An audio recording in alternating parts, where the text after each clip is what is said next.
Welcome to day 2 of lesson 2.5, 2.5b. Today we are going to be applying the distributive property, which you'll learn what that is. We're going to start with a review of some vocabulary first. So yesterday we learned these definitions. The first one was terms, which are any part that is added or subtracted from each other. So each one of these is a term. Y is a term. 9 is a term. Negative 3y is a term. 2h is a term, and negative 17. Those are all terms. Like terms are terms with the same or identical variable parts, or they're constants. So we'll get to what a constant is down here as well. But for now, ones with the same variables, we have y or 1y and negative 3y.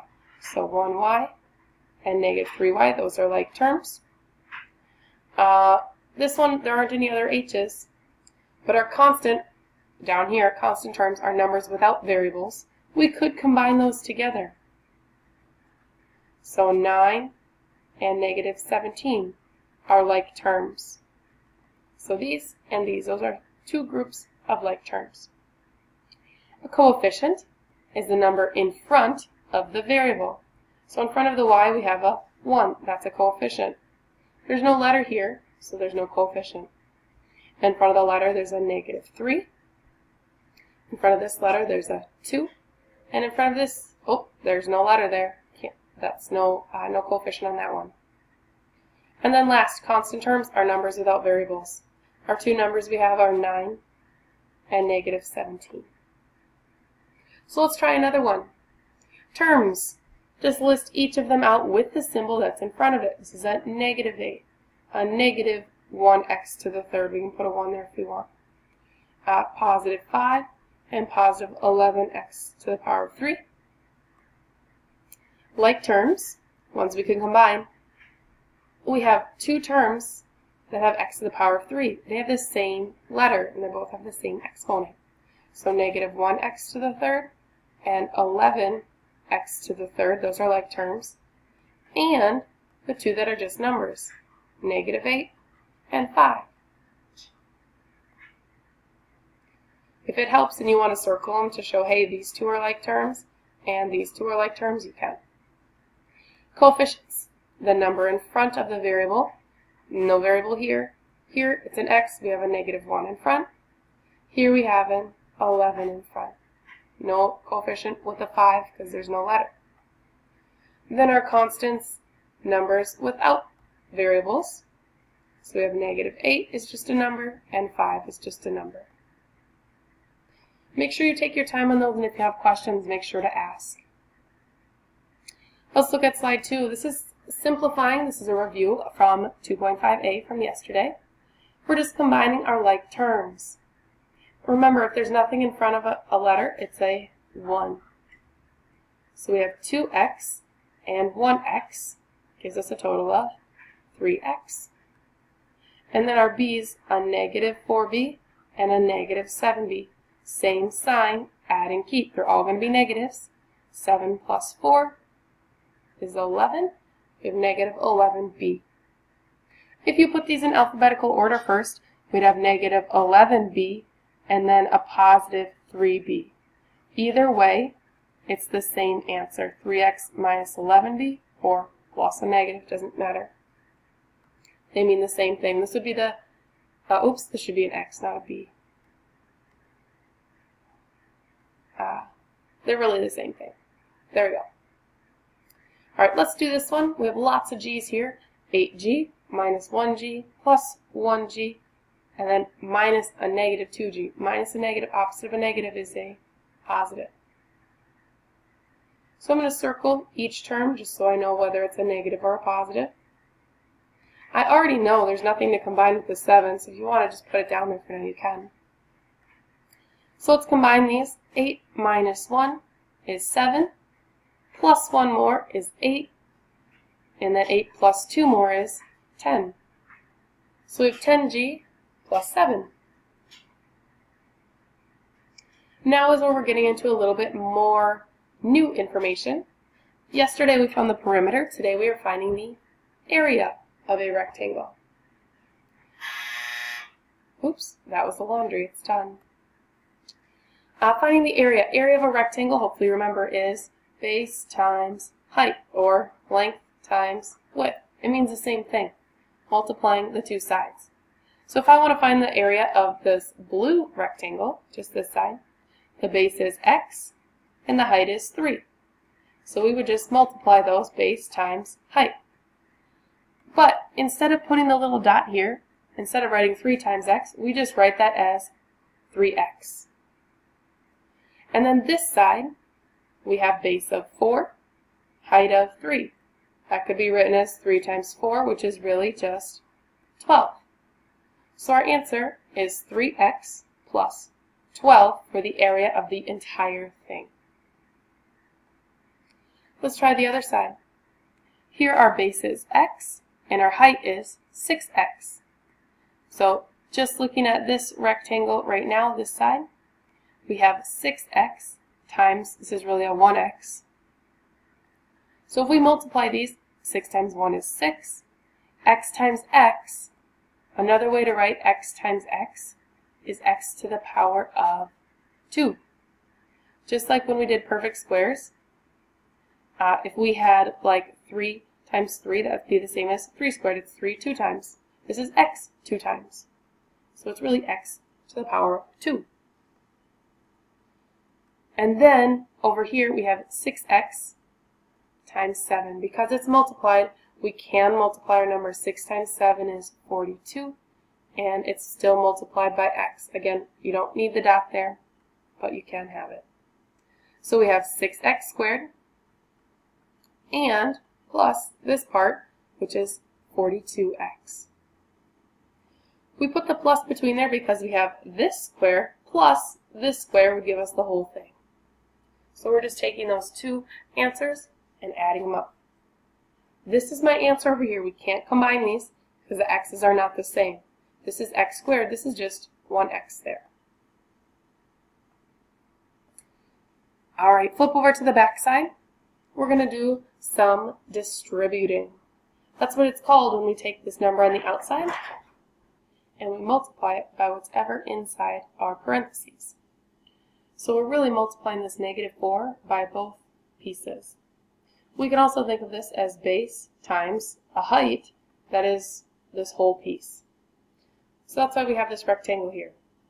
We have a -4 on one side and then 3g combined with this 8 on the other side. So we can multiply each of these by the 4 because it's really multiplied by this whole piece, not just the 3g, everything inside the parentheses. So we always multiply the numbers out front first, the coefficients. 3 times -4 is -12, and we have a g. If it's multiplied there. We don't really need the dot though. And then -4 times 8, multiplying happy and grumpy, they don't get along. 8 times 4 is 32. So our answer is -12g minus 32. Taking a look at the next one, it doesn't matter where the number is in relation to the parentheses. We know it's touching, it's multiplied. I like to give a scenario for this, or an example.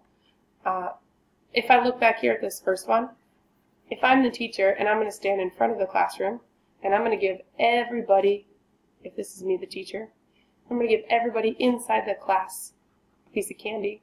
Well, it wouldn't be fair for me to give a piece just to the 3G. I would need to give a piece to everybody inside the classroom. So I could do that from the front of the classroom, or if the teacher's back here, I could do that from the back of the classroom and pass out to both groups. So that 7 still goes out front when we distribute, when we multiply. And then this x, remember it's a 1x, we can put 1x, and then plus 10. Each piece goes above 1/2 of the box. And then multiply. 7 times 1 is 7 times x, and 7 times 10 is 70. Remember, we're multiplying both because the 7 is touching the parentheses. So our answer is 7x plus 70. Down below, the next two. This one I would like to say, the teacher's still going to pass out the candy to the classroom, but the teacher's hiding. This is really a -1.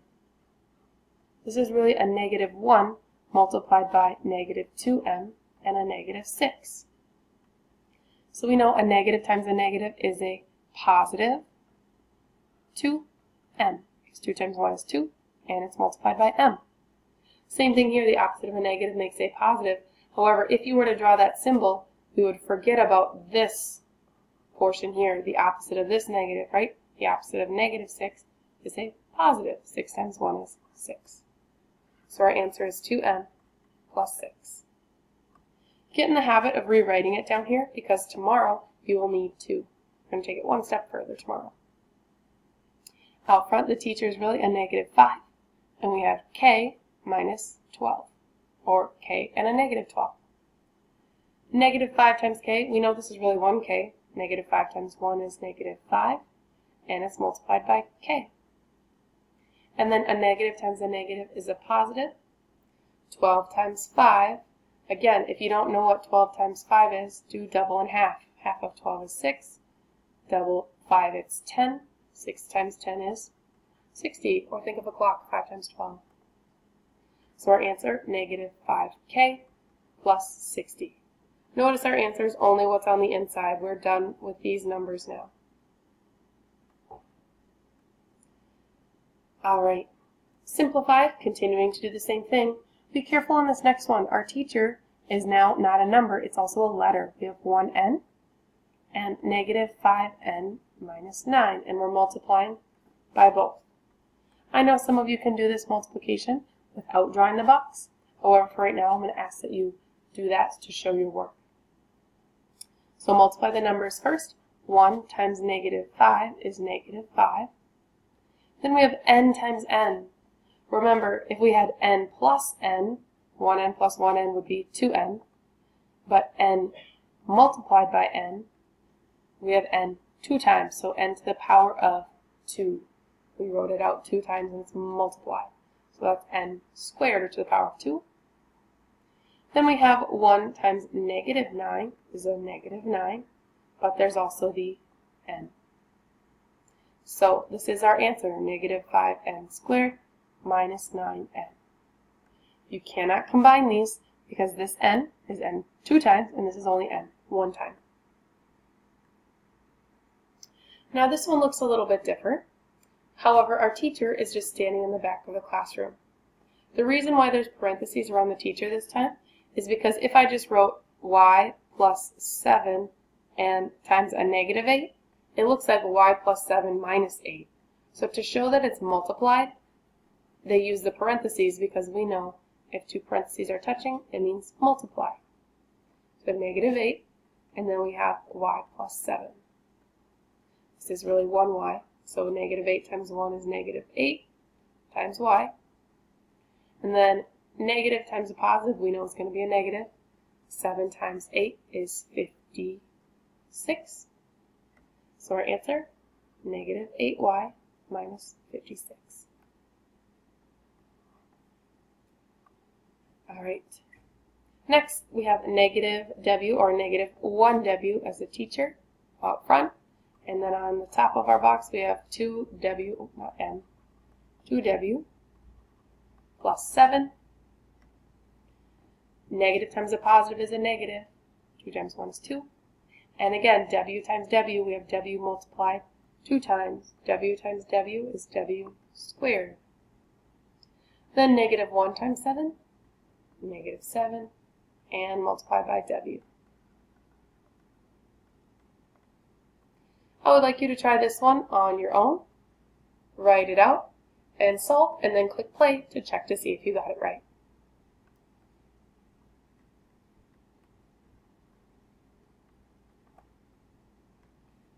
This is a 1 cube, so we have negative 4 times 1 is negative 4, multiplied by q. A negative times a negative makes a positive. 4 times 4 is 16. There's our answer. So we've learned to apply the distributive property today.